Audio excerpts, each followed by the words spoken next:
It's Wednesday morning லஞ்சுக்கு ஹஸ்பண்ட்க்கு வந்து curd ரைஸும் அவரைக்காய் பொரியலும் வந்து செஞ்சு கொடுத்துருந்தேன். அது கொஞ்சம் காரமாக நல்லா இருந்தது.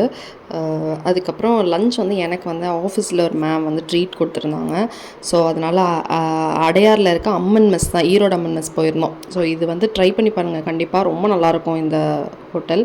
ஸோ அங்கே போயிட்டு கோழி ரசம், அதுக்கப்புறம் மட்டன் பிரியாணி, என்னோடய ஃபேவரட் கருவேப்பிலை பெப்பர் ஃப்ரை அதெல்லாம் வாங்கிட்டு கடைசியாக வந்து இந்த இளநீர் சர்பத்தோடு முடிச்சிருந்தோம். இது ரொம்ப நல்லா இருந்துச்சு. ஃபர்ஸ்ட் டைம் நானும் ட்ரை பண்ணுறேன். கண்டிப்பாக நீங்கள் போனீங்கன்னா மஸ்ட் ட்ரை அது. அதுக்கப்புறம் அடுத்த நாள், அதாவது இன்றைக்கி என் ஹஸ்பண்டோட பர்த்டே. ஸோ அதுக்காக வந்து கேக் ஆர்டர் பண்ணி வாங்கியிருந்தேன். பல்லாவரமில் இருக்க கேக் ஒர்க்ஸ் அப்படின்றதுலேருந்து. இன்றைக்கி மார்னிங் கட் பண்ணியாச்சு. அதை நாளைக்கு நான் வீடியோவில் ஆட் பண்ணுறேன்.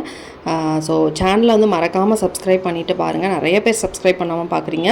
கேக் வந்து டேஸ்ட் நல்லா இருந்தால் அப்லோட் பண்ணலாம்னு நினச்சேன். ரொம்ப நல்லாயிருக்கு. நீங்கள் வேணும்னா ட்ரை பண்ணி பார்க்கலாம். தேங்க்யூ.